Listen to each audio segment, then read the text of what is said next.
जय हिंद, नमस्कार। मैं हूं मोनिश श्रीवास्तव और आप हैं इस वक्त एक्सपोज टाइम्स के साथ। टीएमसी ने चुनाव में जीत हासिल की उसके बाद की जो भी स्थिति पश्चिम बंगाल में पनपी है, जिस तरीके से वहां टीएमसी की गुंडागर्दी चल रही है, राजनीतिक पार्टियां जो जीत हासिल करके आई हैं वो इस तरीके का उपद्रव कर रही हैं कि मानो पश्चिम बंगाल में संविधान या नियम कानून सारी चीज़ों को ताक पे रख दिया गया है। हम बात करेंगे डॉक्टर मेजर अरविंद कुमार सिंह जी से, जो एनसीसी के अधिकारी रहे हैं, शिक्षक रहे हैं। सर, आपका बहुत बहुत स्वागत है एक्सपोज टाइम्स में। सर, जो हालात पश्चिम बंगाल में बन गए हैं, आज दंगे वाली स्थिति है, अराजकता फैली हुई है। जो हालात अभी पश्चिम बंगाल में हैं, एक सैन्य अधिकारी, एक एनसीसी के अधिकारी होने के नाते अगर आपसे ये पूछा जाए कि इस स्थिति को आप कैसे हल करते या इससे कैसे आप निपटते, तो आपका क्या जवाब होगा? हमेशा किसी चीज़ से निपटने का मुनेश जी दो ही तरीका होता है जी। एक होता है शॉर्ट टर्म और दूसरा होता है लॉन्ग टर्म। लॉन्ग टर्म की जो प्रक्रिया होती है वह आपको रिजल्ट थोड़ा बाद में देती है, लेकिन मजबूत और पुख्ता रिजल्ट देती है जी। और वह लॉन्ग टर्म की प्रक्रिया है सबसे ज्यादा एजुकेशन पे कार्रवाई करने की। जब तक आप एजुकेशनल ढांचे को करेक्ट नहीं करेंगे, जो एजुकेशनल ढांचा देश के लिए चरित्रवान नागरिकों को निर्माण करे, तब तक आपको परिणाम आगे बेहतर नहीं मिलना है। और इस देश के साथ सबसे बड़ा दुर्भाग्य ये हुआ कि 1947 के बाद जो आजादी हमको मिली जी, हमने हर चीजों पे तो भाग दौड़ की, लेकिन हम शिक्षा के क्षेत्र पे कार्य नहीं कर पाए।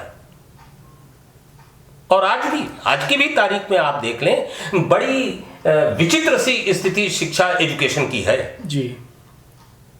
और जब तक एजुकेशन का मूल चरित्र, उसका अंतिम परिणति राष्ट्रीय चरित्र में तब्दील ना हो, वह एजुकेशन राष्ट्र के लिए कोई फायदेमंद नहीं है।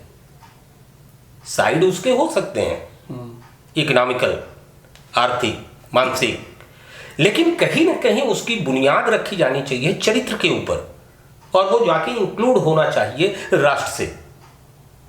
यहां एक छोटे से उदाहरण से देखे इस लॉन्ग टर्म की प्रक्रिया को आपको मैं समझाना चाहूंगा। सेना भी अपने सैनिक और अफसरों के अंदर चरित्र निर्माण करती है जी।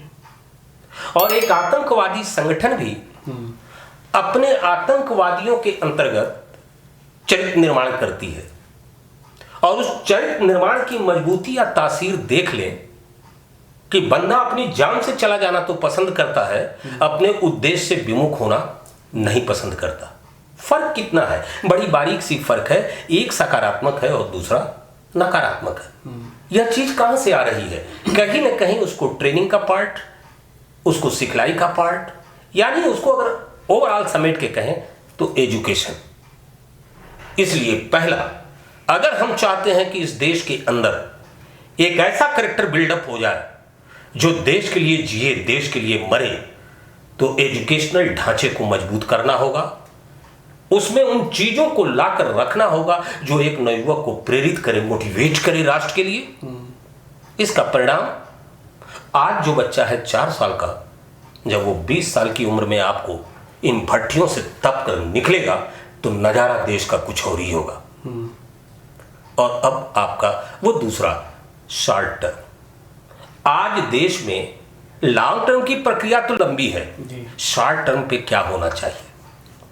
तो शॉर्ट टर्म पे मुनेश जी सबसे बेहतर उदाहरण है J&K।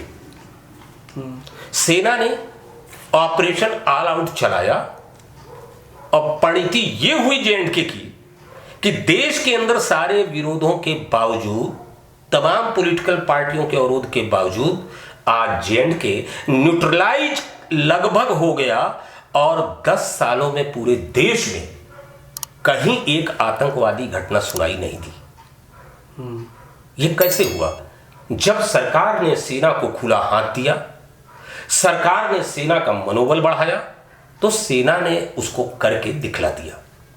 उसी प्रकार आज की तारीख में उन तमाम लोगों के ऊपर सख्ती करने की जरूरत है जो राष्ट्र विरोधी कार्रवाइयां कर रहे हैं। जी। लेकिन सरकार एक हिडन एजेंडे से जड़ी हुई है कि इनको अगर हमने कुछ किया तो शायद हमारा विरोध होगा, हमारी सत्ता चली जाएगी। मेरा यह मानना है कि जब तक आप सत्ता के मोह पाश से बाहर नहीं निकलेंगे तब तक आप कठोर कार्रवाई नहीं कर सकते हैं। नफरत और मोहब्बत दोनों तराजू के एक पल्ले पे नहीं तुला करता। जी। इसलिए वर्तमान समय में मैं ये कहना चाहूंगा कि भारत सरकार को तत्काल राष्ट्रपति शासन लगना चाहिए जी। और जाल फेंक के उन सारी मछलियों को उसके अंदर खींच के बाहर निकालना चाहिए जो पूरे पश्चिमी बंगाल के स्वभाव को, चरित्र को रक्त रंजित कर रहे हैं, और उनके ऊपर कठोर से कठोर कार्रवाई की जानी चाहिए। और जब तक पश्चिमी बंगाल का पूरा माहौल ये करेक्ट और शांत नहीं होता है तब तक वहां सत्ता किसी और को हैंडओवर नहीं की जानी चाहिए, चाहे वो कितना ही बड़ा चीफ मिनिस्टर क्यों ना हो। और एक और बड़ी दिलचस्प बात जोड़ दें, आप चले जाइए पीछे जो है वो कांग्रेस के शासनकाल में, देख के आपको आश्चर्य नहीं होगा कि सरकारें सिर्फ सत्ता प्राप्ति के लिए गिरा दी जाती थी। धारा 356 का प्रयोग करते हुए राष्ट्रपति शासन लगा दिया जाता था जी।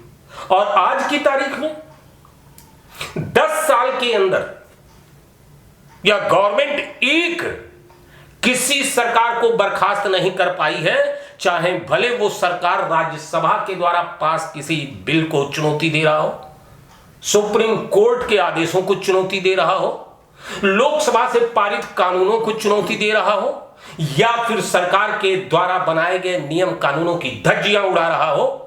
फिर भी इस सरकार ने किसी सरकार को बर्खास्त नहीं किया, शायद सिर्फ इसलिए कि मेरी छवि बहुत अच्छी रहे।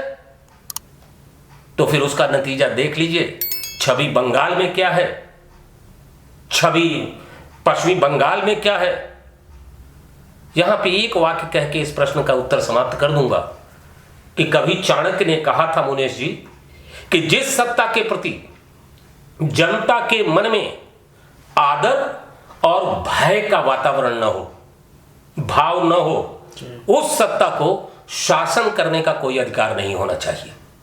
और आज अब वक्त आ गया है कि यह सरकार अपने गिरहवान में झांके और देखे क्या पश्चिमी बंगाल के अंदर जनता के मन में मेरे प्रति आदर है या नहीं, और सेंट्रल गवर्नमेंट के नजरिए से गलत कार्रवाइयां करने वालों के दिल में भय है। और अगर ये दोनों नहीं है तो जाहिर सी बात है आप सत्ता में हैं भी नहीं और आप कुछ कर भी नहीं पाएंगे।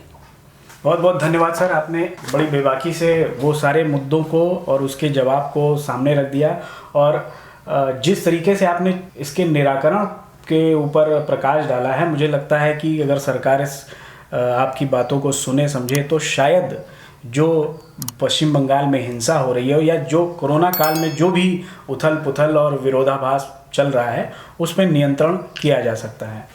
तो ये थे डॉक्टर मेजर अरविंद कुमार सिंह जी, जिनसे हमने पश्चिम बंगाल की राजनीति और हिंसा पे बातचीत की, और निकल कर सामने ये आया कि पश्चिम बंगाल की जो हिंसा है वो राजनीति प्रेरित तो है ही है, लेकिन एक ख़ास तरीके की राजनीति वहाँ चल रही है जो देश को निश्चित तौर पर तोड़ने के लिए काम कर रही है। अगले एपिसोड में हम फिर मिलेंगे, तब तक के लिए धन्यवाद, नमस्कार, जय हिंद।